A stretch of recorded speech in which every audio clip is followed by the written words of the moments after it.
চাঁপাইনবাবগঞ্জের ভোলাহাট উপজেলার খালে আলমপুর দারুল সুন্নাত আলিম মাদ্রাসা ও বিজনেস ম্যানেজমেন্ট কলেজের সাবেক সভাপতি ও ছাত্রদল নেতা এবং স্থানীয় এক আওয়ামী লীগ নেতার বিরুদ্ধে বিভিন্ন অনিয়ম, দুর্নীতি ও ৩০ লাখ টাকা আত্মসাতের অভিযোগে মানববন্ধন অনুষ্ঠিত হয়েছে।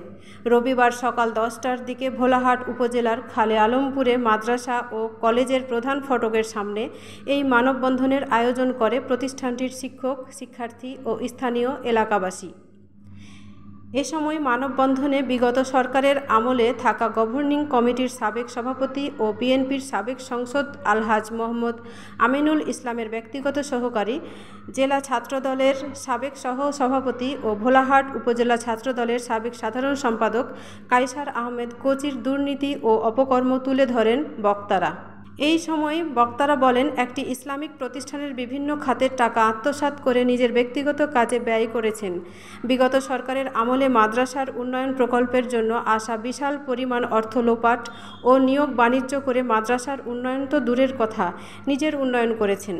তাই সাবেক সভাপতি কায়সার আহমেদ ও উপজেলা আওয়ামী লীগের দপ্তর সম্পাদক আনোয়ার হোসেনের হেফাজতে থাকা মাদ্রাসার সমুদায় অর্থ ফেরত সহ তাদের কঠোর শাস্তির দাবি করেন এলাকাবাসী। গোহালবাড়ি ইউনিয়ন পরিষদের সদস্য আব্দুর রাকিবের সভাপতিত্বে মানববন্ধনে বক্তব্য রাখেন খালে আলমপুর দারুল সুন্নাত আলিম মাদ্রাসা ও বিজনেস ম্যানেজমেন্ট কলেজের গভর্নিং কমিটির সাবেক সদস্য মিজানুর রহমান, নূর আলম, স্থানীয় বাসিন্দা রহমতুল্লাহ। এ সময় স্থানীয় গণ্যমান্য ব্যক্তিবর্গ, প্রতিষ্ঠানটির শিক্ষক ও শিক্ষার্থীরা উপস্থিত ছিলেন। পরে গ্রামবাসীর পক্ষ থেকে উপজেলা নির্বাহী কর্মকর্তা বরাবর অর্থ আত্মসাতের বিষয়ে সুষ্ঠু তদন্তের দাবিতে লিখিত অভিযোগ দেওয়া হয়। ভোলাহাট উপজেলা নির্বাহী কর্মকর্তা ইউএনও তাহমিনা আক্তার বলেন, খালে আলমপুর মাদ্রাসার বিষয়ে একটি লিখিত অভিযোগ পেয়েছি। বিষয়টি তদন্তে পাঠাবো এবং ঊর্ধ্বতন কর্মকর্তাদের সাথে কথা বলে প্রয়োজনীয় ব্যবস্থা নেওয়া হবে। তবে দুর্নীতি অনিয়মের বিষয়টি অস্বীকার করে সাবেক ছাত্রদল নেতা কায়সার আহমেদ কোচি বলেন,